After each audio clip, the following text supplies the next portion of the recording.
नमस्कार।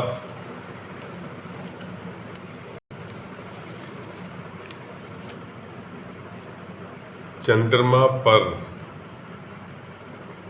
अपना विजय पताका फहराने के बाद उत्साह से सरोबार भारतीय अंतरिक्ष अनुसंधान संगठन इसरो ने शनिवार को देश के पहले सूर्य मिशन आदित्य L1 को लॉन्च कर दिया। ध्रुवीय उपग्रह प्रक्षेपण यान ने श्रीहरिकोटा के सतीश धवन अंतरिक्ष केंद्र से शनिवार सुबह 11:50 पर आदित्य के साथ उड़ान भरी। मिशन के तहत इसरो 1480 किलोग्राम की वेधशाला भेज रहा है जो सूर्य का अध्ययन करेगा। इस दौरान मिशन नियंत्रण केंद्र में केंद्रीय मंत्री जितेंद्र सिंह भी मौजूद रहे। जितेंद्र सिंह ने इसे देश के लिए एक सुनहरा क्षण करार दिया। जितेंद्र सिंह जी ने कहा कि महत्वाकांक्षी गगनयान की पहली परीक्षण उड़ान अक्टूबर में होगी। लॉन्चिंग के बाद इसरो प्रमुख एस सोमनाथ ने कहा, बधाई हो, आदित्य L1 को PSLV ने कक्षा में स्थापित किया है। आदित्य L1 यान PSLV रॉकेट से सफलतापूर्वक अलग होकर 125 दिनों की यात्रा पर निकल चुका है। आदित्य L1 परियोजना को निदेशक निगार शाजी ने कहा, यह सफलता टीम आदित्य L1 के ये सपना सच होने जैसा है। पहली बार रविवार को इसकी कक्षा बदली जाएगी। आदित्य L1 16 दिनों तक पृथ्वी की कक्षाओं में रहेगा। इस दौरान 5 बार कक्षा बदली जाएगी। 15 लाख किलोमीटर की यात्रा कर आदित्य सूर्य पृथ्वी प्रणाली के लैग्रेंज पॉइंट 1 की कक्षा में पहुंचेगा। 5 साल के मिशन में आदित्य इसी जगह से सूर्य का अध्ययन करेगा। L1 अंतरिक्ष में स्थित उस पॉइंट से है जहां 2 अंतरिक्ष निकायों सूर्य और पृथ्वी के गुरुत्वाकर्षण बल के कारण आकर्षण और प्रतिकर्षण का क्षेत्र उत्पन्न होता है, उसे L1 कहा है। इस पॉइंट्स का उपयोग अंतरिक्ष यान द्वारा ईंधन की खपत को कम करने के लिए किया जाता है।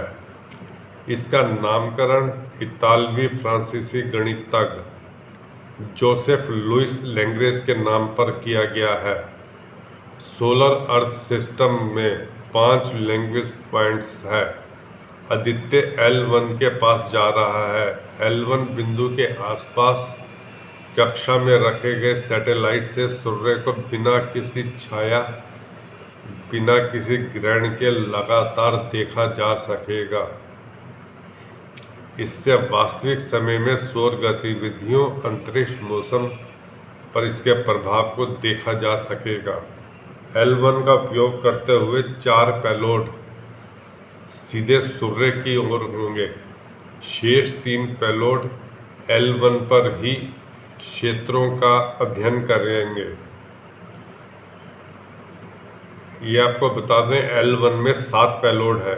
ये पेलोड विद्युत चुंबकीय और चुंबकीय क्षेत्र डिटेक्टर का उपयोग करके फोटोस्फेयर यानी कि प्रकाश मंडल, क्रोमोस्फेयर यानी कोरोना और फोटोस्फेयर के बीच की परत और सूर्य की सबसे बाहरी परत का अध्ययन करेंगे। इसरो के अधिकारी ने कहा, आदित्य L1 राष्ट्रीय संस्थानों की भागीदारी वाला पूरी तरह से स्वदेशी मिशन है। बेंगलुरु के इंडियन इंस्टीट्यूट ऑफ एस्ट्रोफिजिक्स ने visible emission line chronograph payload को बनाया है। यह CME की गतिशीलता का अध्ययन करेगा। यह ग्राउंड स्टेशन पर 5 साल तक प्रतिदिन 1440 तस्वीरें भेजेगा। पहली तस्वीर फरवरी के अंत तक मिलेगी। Solar ultraviolet imaging telescope inter university centre for astronomy and astrophysics Pune ने विकसित किया है। यह फोटोस्फीयर और क्रोमोस्फीयर की तस्वीरें लेगा और सौर विकिरण को भी मापेगा। Aditya solar wind particle experiment और plasma analyser package for Aditya सौर पवन और आयनों के साथ साथ सौर ऊर्जा का भी अध्ययन करेगा। Solar low energy X-ray spectrometer और high energy L1 orbiting X-ray spectrometer सूर्य से उठने वाली ज्वालाओं का अध्ययन करेगा। Advanced triaxial high resolution digital magnetometers L1 point पर चुंबकीय क्षेत्र को मापेगा, उसका अध्ययन करेगा। यह आदित्य मिशन क्यों महत्वपूर्ण है? आदित्य L1 सूर्य के बाहरी वातावरण का अध्ययन करेगा, सूर्य पर नहीं उतरेगा। यह L1 से अध्ययन करेगा। सूर्य विभिन्न ऊर्जा कणों और चुंबकीय क्षेत्रों के साथ सभी तरंग में विकिरण उत्सर्जित करता है। पृथ्वी का वातावरण और उसका चुंबकीय क्षेत्र सुरक्षा कवच के रूप में कार्य करता है और हानिकारक विकिरण को रोकता है। मिशन के तहत सौर वायुमंडल यानी कि क्रोमोस्फीयर और कोरोना की गतिशीलता, सौर कंपन या कोरोनल मास इंजेक्शन, पृथ्वी के निकट अंतरिक्ष के मौसम का अध्ययन करेगा। जिस तरह पृथ्वी पर भूकंप आते हैं उसी तरह सूर्य में भी कंपन होता है, जिसे कोरोनल मास कहा गया है। सौर कंपन का अध्ययन करने के लिए सूर्य की निगरानी जरूरी है, क्योंकि कभी कभी यह उपग्रहों को भी नुकसान पहुंचा देता है। सूर्य की गतिविधियों का अध्ययन करने के लिए भारत का महत्वाकांक्षी सौर मिशन आदित्य L1 अंतरिक्ष में एक महत्वपूर्ण छलांग है। सूर्य की कुंडली खंडालने शनिवार को आदित्य 1 अपने मिशन पर निकल पड़ा। ऊर्जा के सबसे बड़े स्रोत की गतिविधियों का पृथ्वी पर पड़ने वाले प्रभाव के बारे में महत्वपूर्ण गहन अंतर्दृष्टि प्रदान करेगा। यह कहना है विशेषज्ञों का।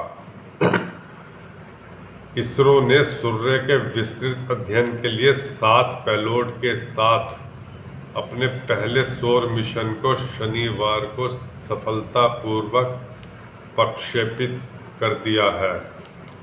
विशेषज्ञों ने मिशन के सफल प्रक्षेपण और विज्ञान एवं मानवता के लिए इसके महत्व को भी बहुत सराहा है।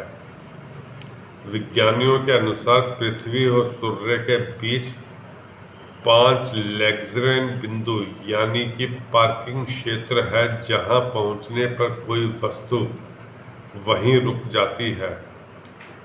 मिशन को आदित्य L1 नाम इसलिए दिया गया है क्योंकि यह पृथ्वी से 15 लाख किलोमीटर दूर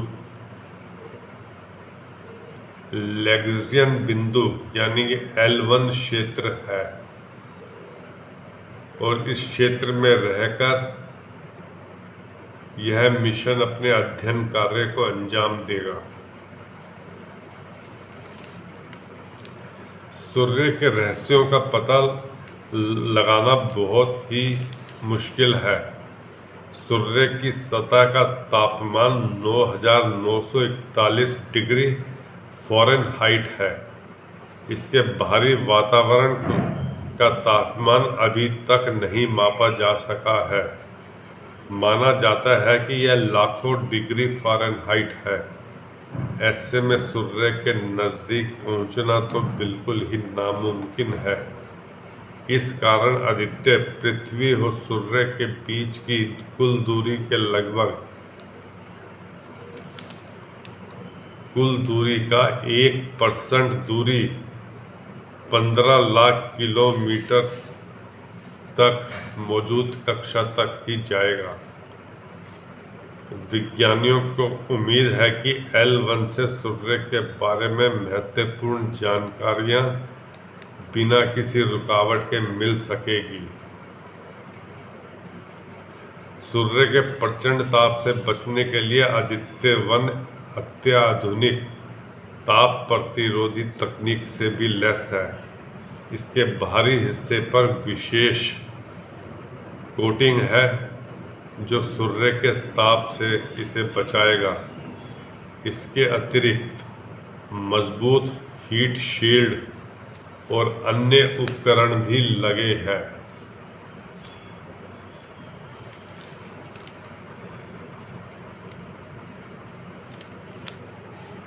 यह तो भारतवर्ष ने अब सूर्य नमस्कार कर लिया है। आगे अध्ययन में क्या होगा, क्या निकलेगा, यह आप सबके सामने वैज्ञानिक धीरे धीरे पेश करेंगे ही। लेकिन यह एक बहुत बड़ी छलांग है। इसके लिए सभी वैज्ञानिकों को बधाई। धन्यवाद।